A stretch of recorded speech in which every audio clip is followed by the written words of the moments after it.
हाय अनीता, आप सबका स्वागत करती हूँ आप सबके अपने channel biology blogs with Anita में। यस्टरडे की वीडियो में हमने देखा था कि सेल डिवीजन में कितने स्टेजेस होती हैं, उनमें से हमने इंटरफेस के बारे में स्टडी कर ली थी। नाउ टुडे हम एम फेज के बारे में स्टडी करेंगे। उससे पहले क्विक रिविजन करते हैं अबाउट द इंटरफेस। ठीक है, हमारी जो सेल डिवीजन या सेल साइकिल की जो स्टेजेस थी ब्रॉडली टू में डिवाइड थी। First one is the interface and second is the M phase. Interface के अंदर 3 सब स्टेजेस थी, दैट इज G1 जिसे हम ग्रोथ फेज 1, ग्रोथ या गैप फेज 1 या फिर क्या कहते हैं पोस्ट माइटोटिक फेज या प्री सिंथेटिक फेज कहते हैं। सेकेंड फेज थी आपकी सिंथेटिक फेज, ठीक है, जिसमें कि रेप्लिकेशन ऑफ DNA होता था। Clear. And third phase is the G2 phase जिसे ग्रोथ फेज 2 या गैप फेज 2 कहते हैं। Clear. Now we are coming to the M phase. M phase में दैट डिपेंड्स कि किस टाइप की सेल्स हैं, उसके हिसाब से माइटोटिक होगा या मियोसिस होगा। तो आज हम जो स्टडी करेंगे वो माइटोसिस के बारे में करेंगे। क्लियर। ह्यूमन की बात करें, ह्यूमन की सोमैटिक सेल्स जो होती हैं, ठीक है, एनिमल्स में ही बात करते हैं। In most of the animals, ठीक है, उनमें कौन सा डिवीजन चलता है उनकी बॉडी में, सोमैटिक सेल्स में कौन सा चलता है, that division will occur mitosis. Clear. Except ये सारी कैसी होती है, डिप्लॉयड होती हैं। ठीक है, डिप्लॉयड जितनी भी हमारी बॉडी में 2 टाइप्स की सेल्स होती है, एक सोमैटिक सेल्स यानी कि बॉडी सेल्स, दूसरी होती है जर्म सेल्स। जर्म सेल्स जो गैमेट का फॉर्मेशन करती हैं। यहाँ पे जो हम माइटोसिस पढ़ेंगे that is the in respect to the somatic cell. ठीक, केवल एनिमल्स में बात करें जितने भी डिप्लॉइड्स हैं उनमें माइटोसिस चलती है except one, that is the honey bee. ये एक्सेप्शन है आपका। हनी बी के मेल में जो कि ड्रोन होता है दैट इज द हैप्लॉइड, यहाँ पे इनका माइटोसिस चलती है। क्लियर। बाकी पूरे एनिमल्स या ह्यूमंस की बात करें, ह्यूमन में एक्सेप्ट द जर्म सेल्स, सारे सोमैटिक सेल्स में कौन सा चलता है, माइटोसिस चलेगा। क्लियर। एक्सेप्शन क्या है एनिमल किंगडम में इसका, that is the drone. Drone क्या है, मेल हनी बी होता है जो कि पार्थिनोजेनेसिस से बनता है। वहाँ पे जो क्रोमोसोम्स नंबर होते हैं n होते हैं। ठीक है, यहाँ पे जितने भी क्रोमोसोम्स होंगे वो पेयर्स में होंगे, दैट मीन्स 46 और we can say 23 in pairs. Clear. और प्लांट की बात करें तो प्लांट चाहे वो डिप्लॉयड केसेस में हो या हैप्लॉइड हो, दोनों में ही माइटोसिस चल सकती है, that depends on the plants. ठीक है, इन प्लांट्स में बात करें, एनिमल्स में माइटोसिस ही चलेगा जितनी भी सोमैटिक सेल्स है उनमें। Clear. Now we are coming to the M phase. कल एम फेज को हमने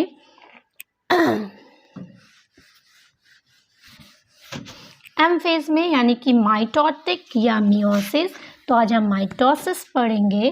ठीक है, एंड फर्दर क्लासेस में हम मियोसिस के बारे में देखेंगे। तो यहाँ पे अगर हम एम फेज को देखें तो broadly they are divided into 2, that is one is the karyokinesis, second is the cytokinesis. इस कैरियोकाइनेसिस को भी डिवाइड किया गया था PM एट। क्लियर। P मतलब प्रोफेज, M मतलब मेटाफेज, एनाफेज एंड टीलोफेज। कल ही बताया था सबसे बड़ा जो टाइम पीरियड होता है, ये पूरा होल पीरियड जो होता है that is taken 95% of the time. जैसे ह्यूमन सेल की सोमैटिक सेल को डिवाइड होने में मान लो 24 आवर लग रहा है, तो 23 आवर इसकी ग्रोथ में लग जाएगा और 1 आवर जितना होगा वो उसके डिवीज़न में लग जाएगा।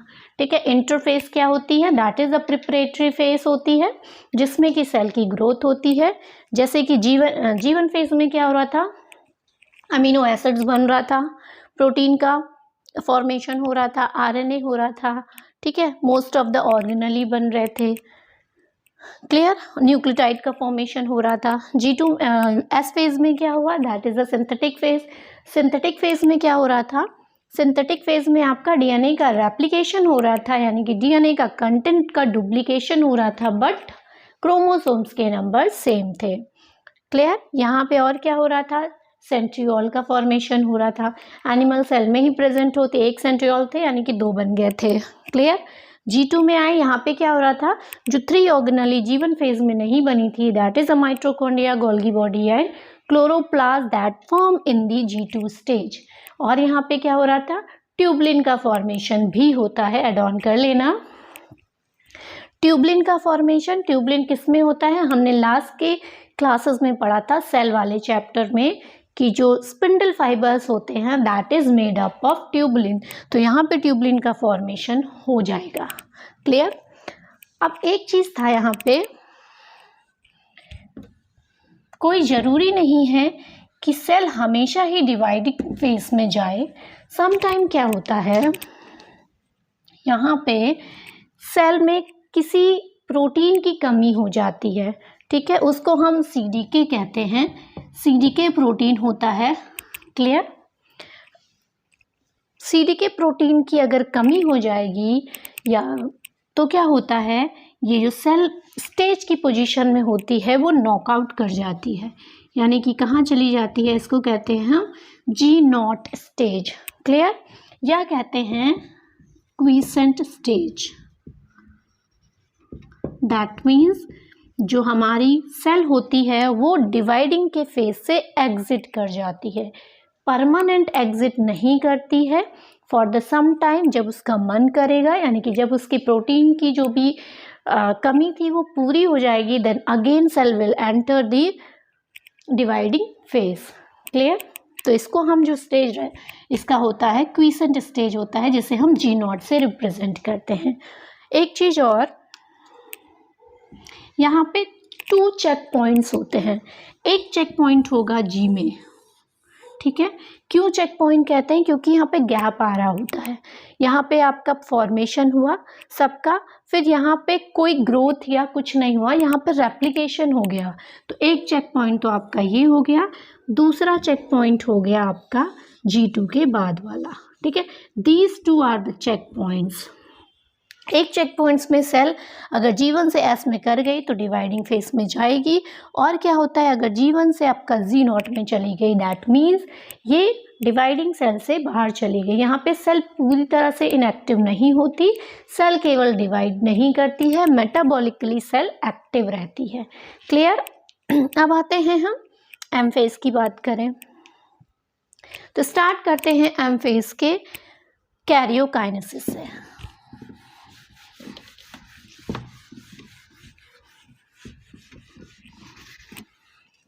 कैरियो मीन्स क्या होता है, न्यूक्लियस। ठीक है, काइनेसिस मीन्स होता है डिवीजन, दैट मीन्स यहाँ पे क्या होगा, न्यूक्लियर डिवीजन होगा। ठीक है, साइटोकाइनेसिस में क्या होता है, that means cell division, cell divide हो जाएगी 2 में।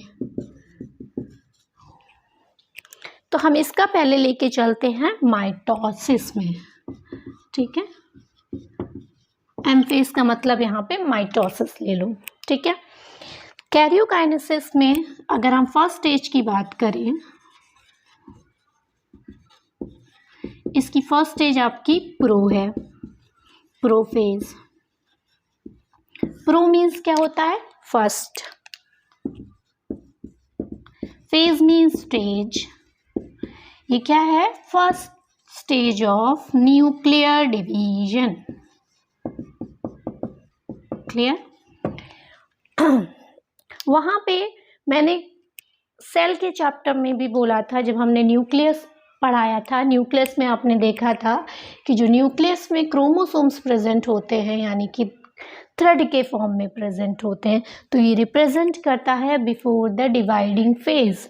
अब यहाँ पे डिवीज़न, वहाँ पे क्या हुआ था, एस में, एस सिंथेटिक फेज में रेप्लिकेशन हो गया था, लेकिन वो हमें दिखाई नहीं दे रहा था, कंडेंसेशन ऑफ क्रोमोसोम्स दिखाई नहीं दे रहा था। तो प्रोफेज की स्टार्टिंग होती है बिगिनिंग ऑफ क्रोमोसोम्स कंडेंसेशन, यानी ये कह सकते हैं कि chromatids condense into the chromosomes. Beginning of chromatids condenses into chromosomes। Clear? यानी कि ये स्टेज यहाँ से क्या होता है कि आपको इस स्टेज में जाते जाते लास्ट में इसको भी 2 में डिवाइड किया गया है, अर्ली प्रोफेज में, ठीक है, एंड लेट प्रोफेज में। तो ये जो स्टेज होती है वो आपकी होती है, इसको रफी कर देते हैं,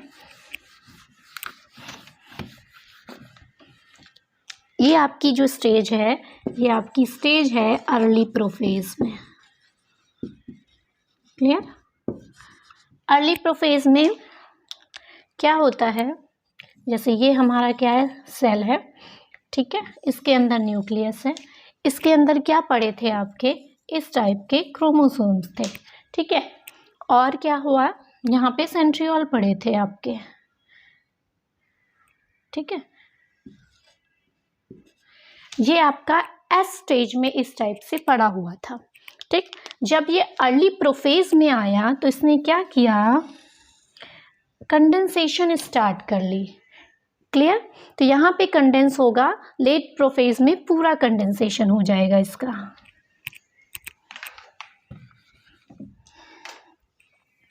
कंडेंसेशन का मतलब क्या होता है, ये कन्वर्ट हो जाएंगे क्रोमोसोम्स में इस टाइप से। क्लियर? और क्या होगा, इस ये अर्ली प्रोफेज की बात कर ले हैं, इसमें यहाँ पे बिगनिंग हो रही है, स्टार्ट्स हो रहा है, और क्या होता है, लेकिन यहाँ अभी अर्ली प्रोफेज की बात करें, यानी कि इसकी ends of chromosomes not clearly visible,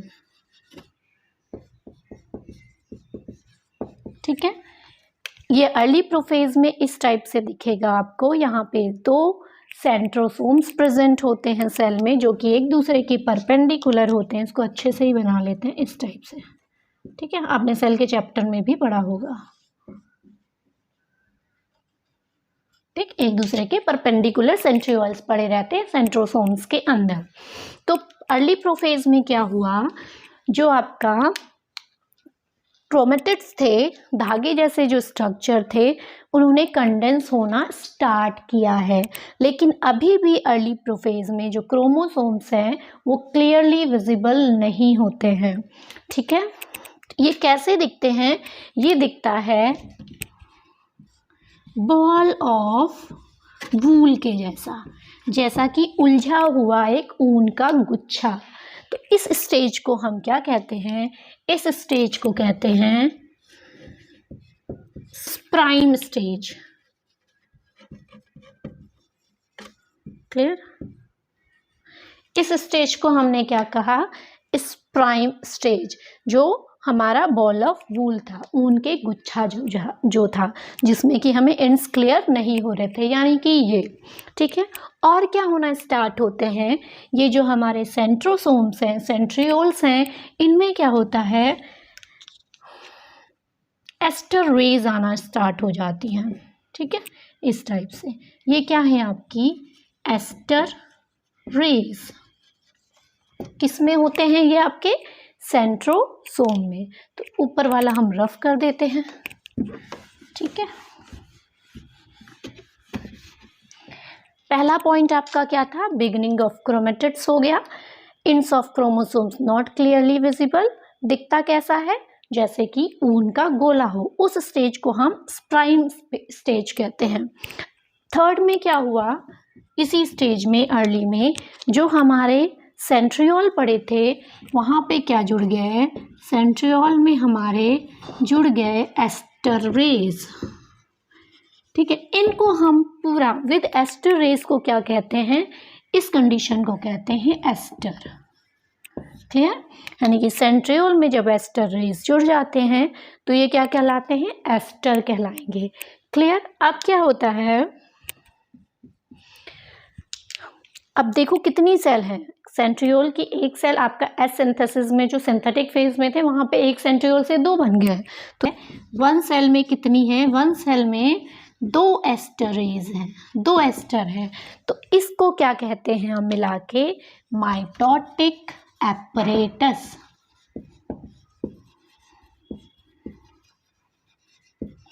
फिर से देख लो, सबसे पहले जो हमारे धागे जैसे स्ट्रक्चर थे इस न्यूक्लियस के अंदर वो धीरे धीरे कंडेंस होना स्टार्ट हो रहे हैं, लेकिन वो क्लियरली विजिबल अभी भी नहीं है क्रोमोसोम्स जैसे। तो दिख कैसे रहे हैं, जैसे ऊन का एक गोला है उलझे हुए, तो उस स्टेज को इन्होंने कहा प्राइम स्टेज। ठीक है, फिर क्या हुआ, जो हमारे सेंट्रियोल थे एक से जो 2 बन गए थे, दोनों साइड क्या हुआ, एस्टर रेज आने लगी। ठीक, सेंट्रियोल में जब एस्टर रेज आके जुड़ जाती हैं तो इस स्ट्रक्चर को हम कह देते हैं एस्टर। अब हम देखेंगे एक सेल में, ये एक सेल है, इसके अंदर कितने सेंट्रियोल या एस्टर्स हैं, 2 एस्टर हैं, तो इसको हमने कह दिया ये हमारा माइटोटिक एपरेटस कहलाएगा। क्लियर, अगर पूछता है माइटोटिक एपरेटस किस स्टेज में बनता है, your answer will be the early prophase. Early prophase clear है। अब आते हैं हम लेट प्रोफेज में, साथ साथ नोट डाउन करते रहा करो। ठीक, प्रोफेज में, लेट प्रोफेज में। अब यहाँ पे क्या हुआ, ये आपका लेट प्रोफेज है।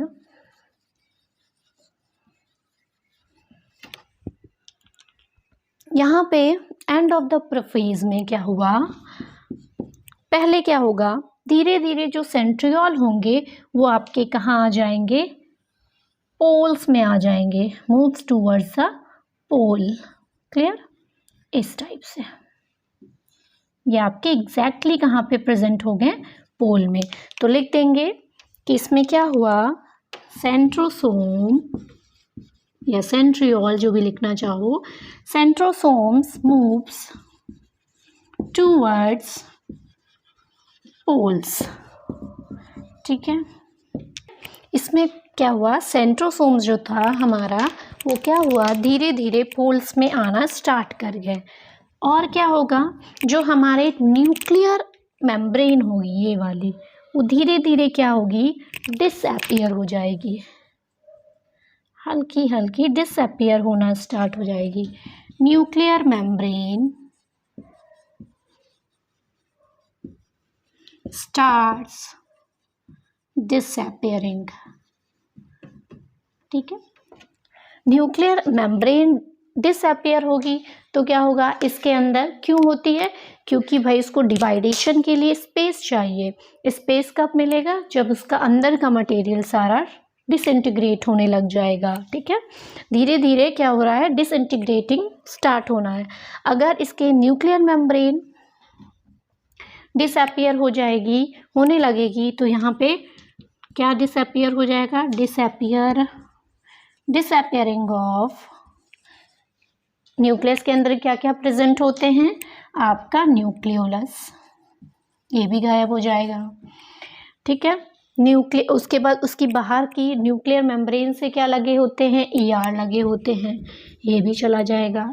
ईआर से ही हमारा क्या बनता है, गोल्गी कॉम्प्लेक्स बनता है, गोल्गी एपरेटस भी गायब हो जाएगा। ठीक है, तो इन सब का डिसअपियरेंस होने लगेगा। और जो हमारा क्रोमेटिड्स है वो कंडेंस हो जाएगा एंड ऑफ दी प्रोफेज में, किसमें, क्रोमोसोम्स में। ठीक है, वहाँ पे स्टार्टिंग हो रही थी लेट प्रोफेज में, आपका ये धागा इसमें चेंज हो गया। क्लियर, यानी कि ये कैसे दिखेगा, अब इस टाइप से दिखना स्टार्ट हो गया। ठीक है, ये आपका कंडेंस हो गया था। ठीक,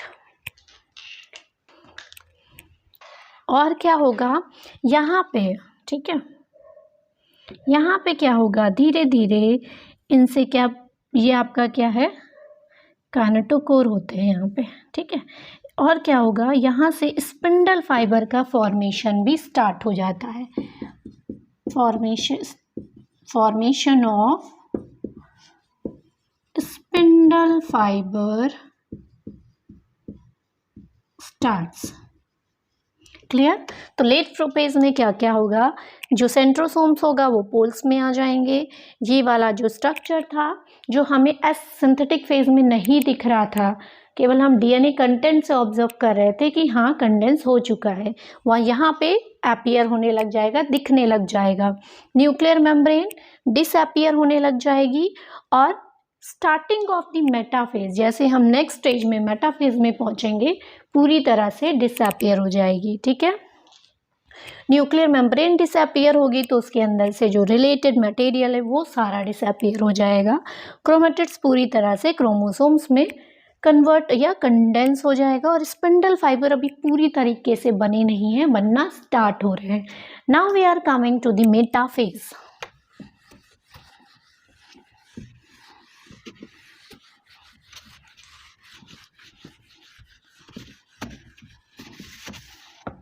अब हम आते हैं किसमें, मेटाफेज में।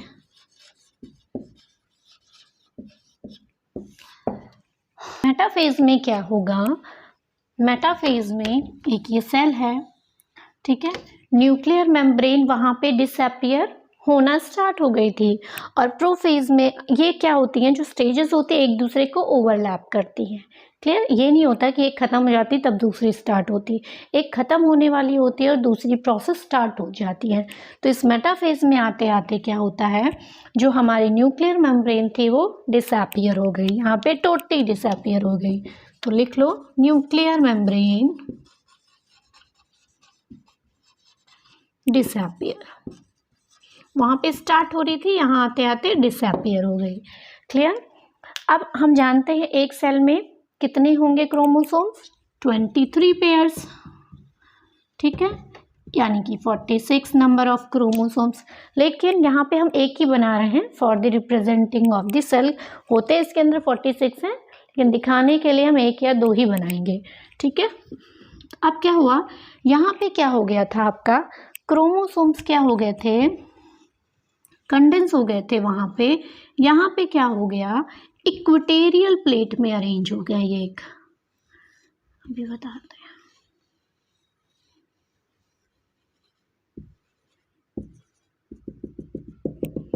ठीक है, मान लो एक ग्लोब है, ग्लोब के बीच में जो लाइन जाती है, जो ग्लोब को दो बराबर भागों में बांटती है, उसको हम क्या कहते हैं, इक्वेटर कहते हैं। ठीक है, उसी के नाम पे कह दिया इसको इक्वेटोरियल प्लेट, और अगर हम इसको नाम दे दें तो इसको कह दिया जाएगा मेटाफेजिक प्लेट। ठीक है, ये आपकी क्या हो गई, जो अब क्या हुआ, यहाँ पे जो क्रोमोसोम्स थे हमारे, क्या हो गया, arrange in chromosomes arrange in equatorial plate और मेटाफेजिक प्लेट। क्लियर, ये हो गया। अब हमने देखा था लेट प्रोफेज में क्या हो रहा था, स्पिंडल फाइबर बनना स्टार्ट हो गए थे। ठीक है, ये मान लो इसका सेंट्रोसोम्स था। ठीक है, पूरा पूरा नहीं बना रहा है। अब यहाँ पे क्या हुआ, अपने क्रोमोसोम्स के स्ट्रक्चर को हमने क्या कहा था, इसके काइनेटोकोर कहा था। क्रोमोसोम्स में जो प्रेजेंट होता है सेंट्रोमियर्स के, जहाँ से हमारे स्पिंडल फाइबर्स अटैच्ड होते हैं या निकलते हैं। तो यहाँ से क्या होता है, ये क्रोमोसोम्स में स्पिंडल फाइबर्स आपके जुड़ने लग जाते हैं, किससे, काइनेटोकोर्स के प्लेस से। तो यहाँ पे दूसरा क्या हुआ, जो आपके स्पिंडल फाइबर थे वो अटैच्ड हो गए to the kinetochore of chromosomes. तो लिख लो, spindle fibre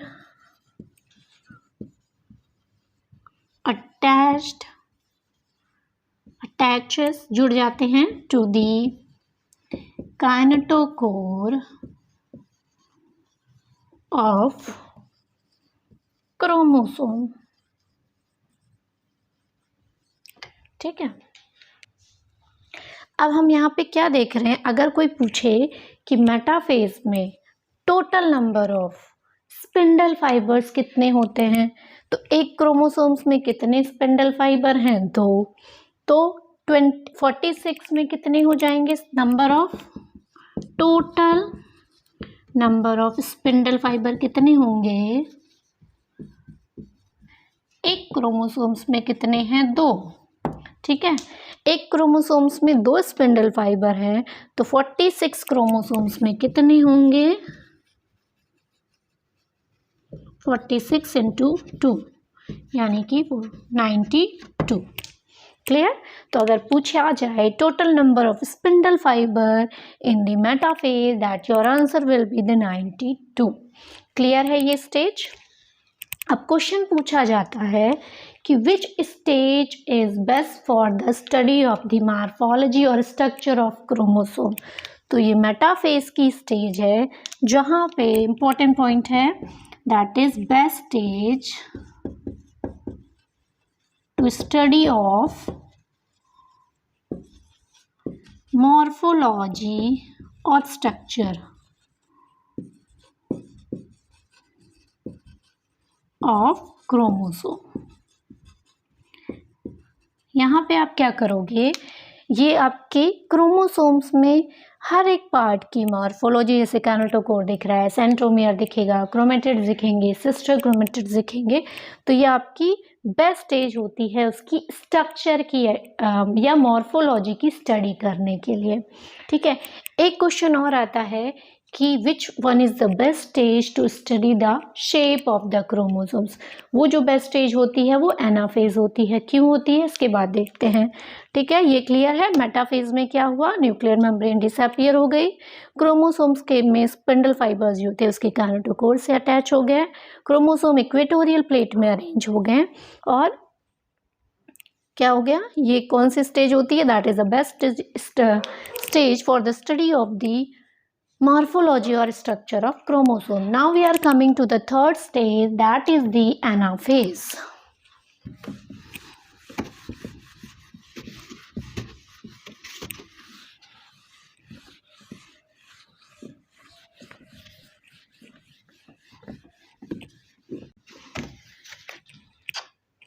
Now third stage है इसकी anaphase. ठीक है, एनाफेज में क्या होता है, एनाफेज में जो आपके क्रोमोसोम्स थे वो क्या होते हैं, सेंट्रोमियर स्प्लिट हो जाता है, क्रोमोसोम्स अलग अलग पोर में भागने लगते हैं। यहाँ पे क्या हुआ, वहाँ पे नंबर ऑफ क्रोमोसोम्स 46 ही थे। यहाँ पे क्या होता है, अगर हम वाली स्टेज की बात करें तो इस टाइप से था ना, ये किसकी बात कर रहे थे, हम मेटाफेज की बात कर रहे थे। यहाँ पे क्या होगा, क्योंकि इसका सेंट्रोमियर क्या होगा, स्प्लिट हो जाएगा, तो क्या होगा, इस टाइप से क्रोमोसोम्स डिवाइड हो जाएंगे।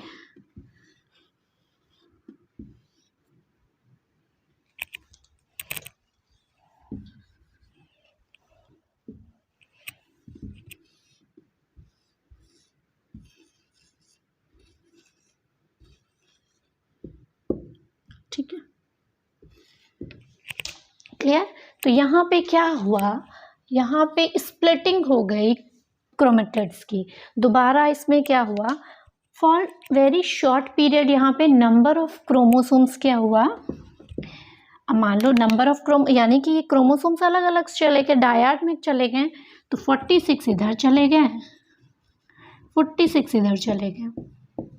तो शॉर्ट पीरियड के लिए क्या हुआ, इसमें क्रोमोसोम्स के नंबर डबल हो गए। क्रोमेटिड्स यानी इसको हम क्रोमेटिड्स कहेंगे, क्रोमेटिड्स के नंबर क्या हो गए, डबल हो गए। लेकिन यहाँ पे डीएनए कंटेंट सेम रहा। डीएनए का रेप्लिकेशन नहीं हुआ, क्योंकि दोबारा रेप्लिकेशन ऑलरेडी इस स्टेज में हो चुका था। तो यहाँ पे अगर हम स्टेज देखें तो यहाँ पे आपका क्या वो, जैसे ये स्टेज क्या थी, यहाँ पे 2n क्रोमोसोम्स थे, यानी कि 2 × 23 है ना, कितने थे 46 नंबर ऑफ क्रोमोसोम्स थे मेटाफेज में। यहाँ पे क्या हो गया, अलग अलग स्प्लिट हो गए, तो क्या हो गई ये स्टेज 4n हो गई, यानी कि टोटल नंबर क्रोमोसोम्स कितने हो गए 92। यहाँ पे आपका जो डीएनए कंटेंट था वो डबल था। डबल क्यों हो गया 4c, सिंथेसिस के फेज में, तो यहाँ भी आपका 4c हो जाएगा। ठीक है, डीएनए कंटेंट सेम चल रहा है, 4c सभी में चलेगा, डबल हो गया था रेप्लिकेशन स्टेज में। ठीक है, वही वाला डीएनए कंटेंट चलेगा। मान लो यहाँ पे 20 पिकोग्राम है, तो यहाँ भी 20 ही पिकोग्राम होगा। ठीक है, यहाँ पे क्रोमोसोम्स के नंबर डबल हो जाएंगे, लेकिन जो डीएनए का कंटेंट होगा वो आपका डबल नहीं होगा। क्लियर हुआ क्या, क्रोमेटिड्स moves towards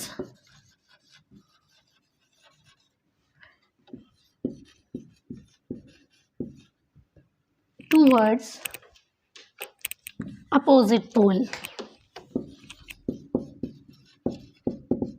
ठीक है, अपोजिट पोल में चले गए, स्प्लिटिंग हो गई, आधे इधर चले गए, यानी कि 6 वाले इधर चले गए और इधर चले गए। ठीक है, क्यों हुआ ऐसा, स्प्लिटिंग ऑफ सेंट्रोमियर हुआ। यहाँ पे क्या होता है, स्प्लिटिंग ऑफ सेंट्रोमियर।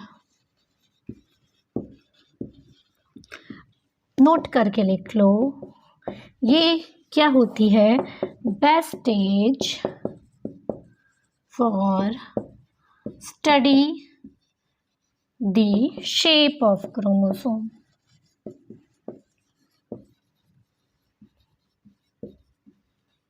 क्लियर, अगर यहाँ पे हम देखें तो ये कैसी है, बेस्ट स्टेज होती है, क्योंकि यहाँ पे हमें पता चल जाएगा कि हमारा क्रोमोसोम एल शेप में है, क्रोमेटिड सिंगल में चले गए, है ना। यहाँ पे हम ऑब्जर्व कर लेंगे, देख के पता लगा लेंगे कि एल शेप का है, जे शेप का है, आई शेप का है, किस शेप का हमारा क्रोमोसोम्स है। इसीलिए ये बेस्ट स्टेज होती है शेप ऑफ क्रोमोसोम की स्टडी करने के लिए। जबकि मेटाफेज में हम स्ट्रक्चर स्टडी करते हैं कि ये काइनेटोकोर है, ये आपका स्पिंडल फाइबर प्रेजेंट होगा और सेंट्रोमियर होगा। क्लियर, सिस्टर क्रोमेटिड्स हो गए, वो मॉर्फोलॉजी के लिए बेस्ट स्टेज थी, ये आपकी शेप के लिए है। क्लियर है, अब हम आ जाते हैं टीलोफेज में।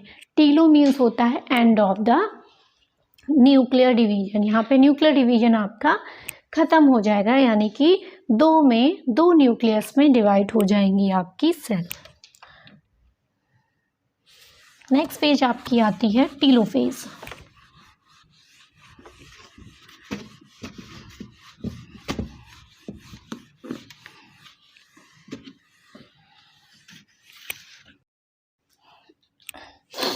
अब क्या हुआ, ये आपके टीलोफेज था, स्प्लिटिंग हो रही थी, है ना। वहां पे क्या हुआ था, स्प्लिटिंग हो गई थी। अब यहाँ पे क्या होगा, एक न्यूक्लियस ये हो गया, एक न्यूक्लियस ये हो गया, इक्वली होंगे।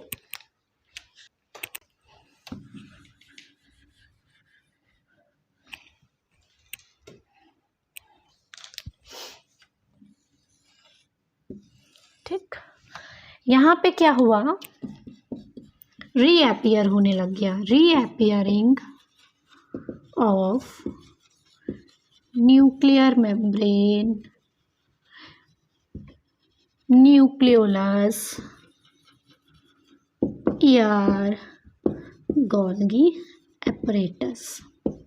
जो आपका प्रोफेज, लेट प्रोफेज में डिसअपियर हो गया था, जब यहाँ पे क्या हुआ आपका, जब आपका यहाँ पे क्रोमोसोम्स अलग अलग हो गए, अलग अलग डिवाइड होने के लिए चले गए। यहाँ पे हर क्रोमोसोम्स एक सेल से, यानी कि एक सेल्स के अंदर 2 न्यूक्लियस हो गए, और इन्होंने अपना अपना क्या किया, nuclear division, nuclear membrane, nucleolus, ER, Golgi complex, ये सब अपीयर होना स्टार्ट हो गए। और क्या होता है यहाँ पे, क्योंकि क्रोमोसोम्स का शेप हमने पता कर लिया था, अलग अलग हो गए। ठीक है, पहले हमने क्या किया, मेटाफेज में पर्टिकुलर सुंदर सा शेप देख लिया, उसके बाद हमने मॉर्फोलॉजी स्ट्रक्चर ऑफ क्रोमोसोम्स देखा, स्प्लिटिंग हुई तो क्रोमेटिड्स में चेंज हो गए। अब यहाँ पे क्या हो गया, डीकंडेंसेशन of chromatids,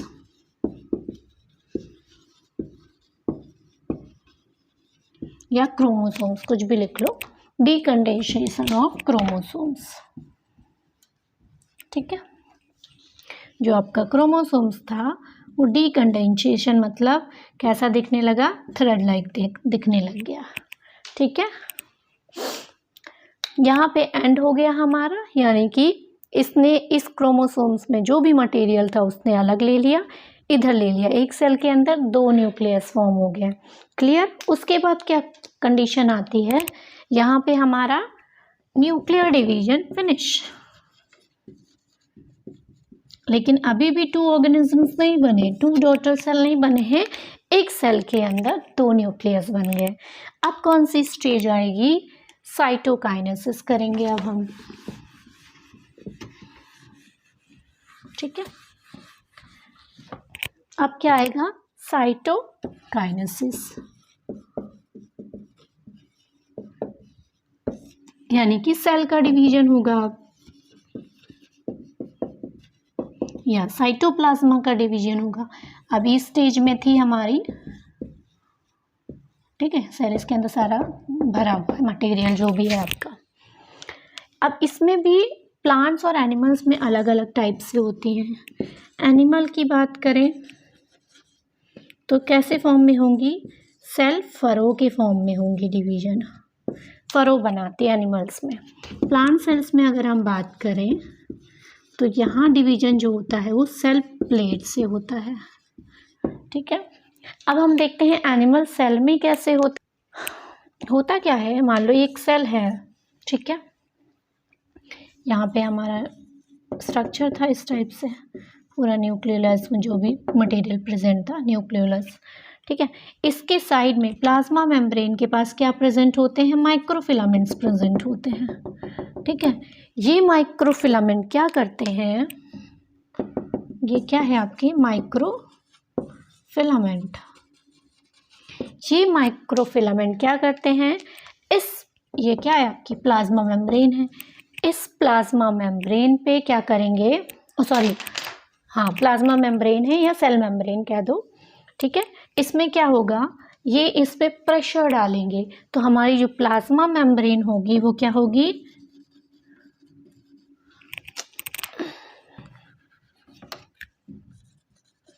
plasma membrane invaginate करेगी। इन्वेजिनेट मतलब फरो बना लेगी। कैसे बना लेगी, इस टाइप से।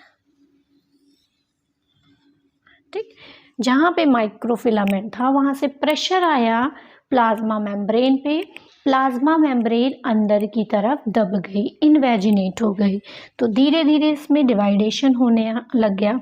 और एक कंडीशन ऐसे आएगी जब प्लाज्मा मेम्ब्रेन बीच से अलग हो जाएगी। ठीक है, और हमारे इससे कितनी सेल्स बन गई, 2 सेल्स रेडी हो गई। इस माइटोसिस को इक्वेटोरियल डिवीजन भी कहते हैं। इक्वेटोरियल डिवीजन क्यों कहते हैं, क्योंकि इसमें आइडेंटिकल कॉपीज बनती हैं, सेम कॉपी बनती हैं। ठीक है, यहाँ पे एनिमल सेल हमारा इस फरो के द्वारा, जहाँ पे प्लाज्मा मेम्ब्रेन इन्वेजिनेट्स हुई थी, इन्वेजिनेट होके 2 डॉटर सेल फॉर्म हो गई। और जो डॉटर सेल फॉर्म हुई उसका जेनेटिक मटेरियल कैसा था, same as of their parent, जैसे पेरेंट्स के पास था सेम जीनोमिक मटेरियल प्रेजेंट होगा, नो चेंज। इसीलिए माइटोसिस को क्या कहते हैं, इक्वेटोरियल डिवीजन कहते हैं, यानी कि सेम एज लाइक पेरेंट्स की कॉपी बनते हैं ये। जैसे अमीबा की बात कर लो, अमीबा स्प्लिट होता है, सेम बनेगा अमीबा जैसा। ठीक है, हमारी बॉडी सेल्स है, मान लो सोमैटिक सेल्स में ही इसका डिवीजन होता है। बॉडी सेल है, मान लो कहीं पे वुंड हुआ, ठीक है, या कहीं पे हमें चोट लग गई, क्या होता है, वैसी सेल बनती है ना, अलग से तो कोई सेल बनेगी नहीं। इसीलिए क्या होता है, माइटोसिस में क्या होगा, इक्वेटोरियल डिवीजन कहते हैं, क्योंकि same as of their parents copies बनती है यहाँ पे। अब प्लांट्स में कैसे होता है, फिजिक्स को ले लेते हैं हम थोड़ा सा, फिजिक्स की टर्मिनोलॉजी। यहाँ पे कैसा डिवीजन हो रहा है, जब कोई फोर्स अंदर की ओर पड़ता है सेल के, तो उसको हम कौन सा फोर्स कहते हैं, सेंट्रीपिटल फोर्स। तो यहाँ पे सेंट्रीपिटल फोर्स के थ्रू ये हो रहा है। क्लियर। प्लांट सेल्स में बात करते हैं। प्लांट सेल्स में कैसे होता है, सेल प्लेट का फॉर्मेशन होता है। इसको रफ कर देते हैं, ठीक है।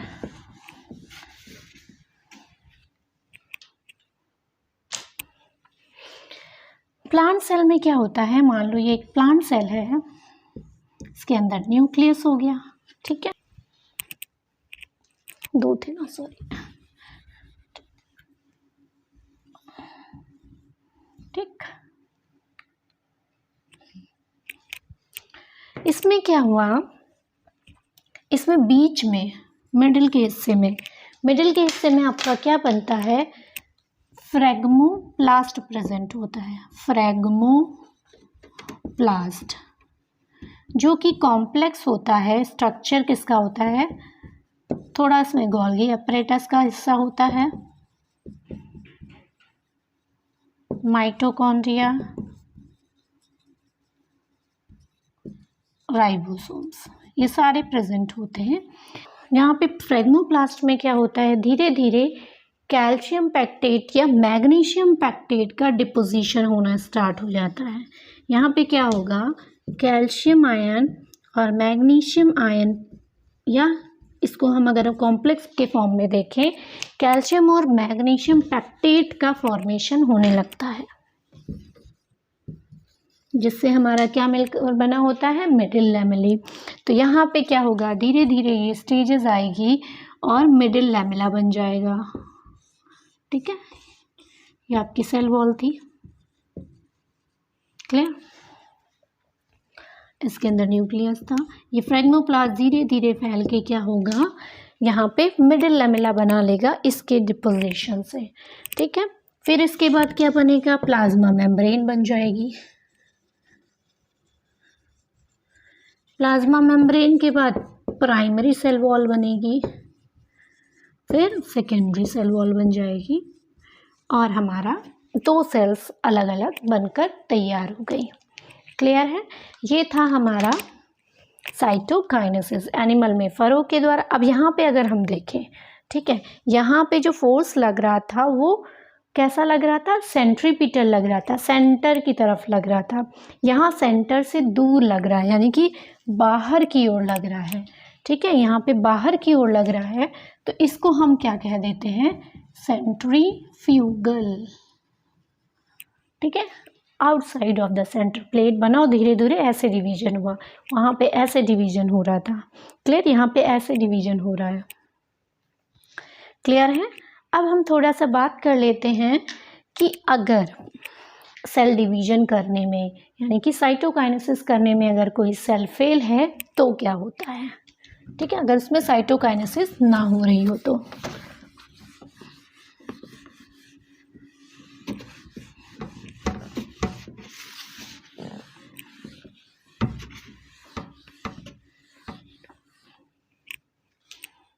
जो है वो फेल हो जा रही है साइटोकाइनेसिस करने में, अगर उसके अंदर साइटोकाइनेसिस नहीं हो रही है, ठीक है, तो उसमें क्या होगा, यानी कि ये सेल है, यहाँ पे दो न्यूक्लियस बने हैं और इसके अंदर अपना जेनेटिक मटेरियल है।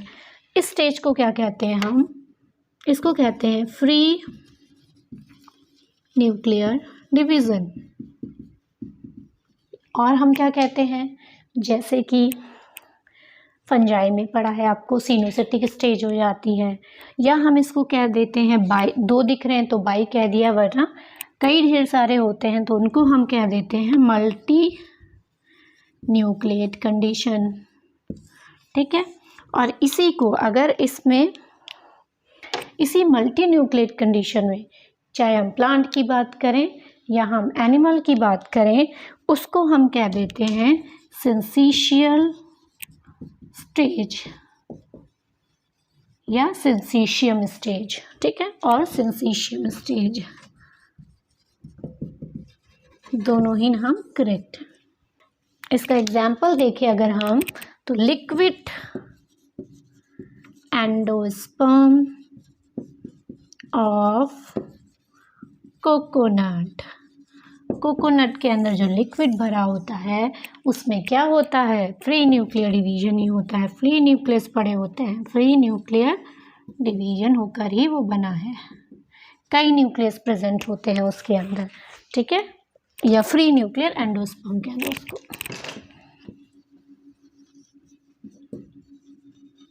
क्लियर?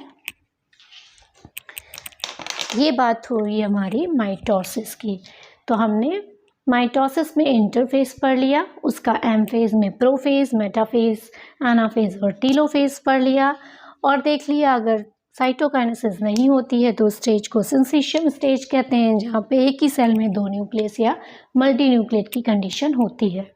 अब हम जानते हैं, अब हम देखेंगे सिग्निफिकेंस, क्या इम्पोर्टेंस है इस माइटोसिस का। तो now we are coming to the significance of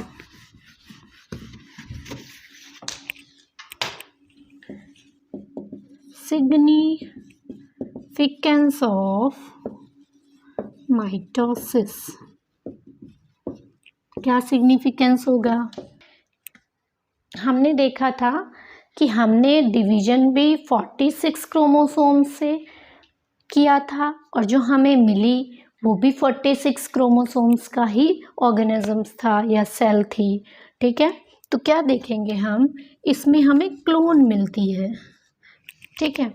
clones, getting clones means, clones क्या होते हैं, जो एसेक्सुअल रिप्रोडक्शन से सेम कॉपीज जो हमें मिलती है उसे हम क्लोन्स कहते हैं, जो कि आइडेंटिकल होती है, कैसी, as of their parents, identical to their parents, identical to its parents, ठीक है। जेनेटिक मटेरियल सेम होता है, जेनेटिक मटेरियल सेम होगा, कोई डिफरेंस नहीं होगा, आइडेंटिकल होगा, क्लियर। और क्या होगा, ग्रोथ करने में, ठीक है, ग्रोथ इन मल्टीसेलुलर,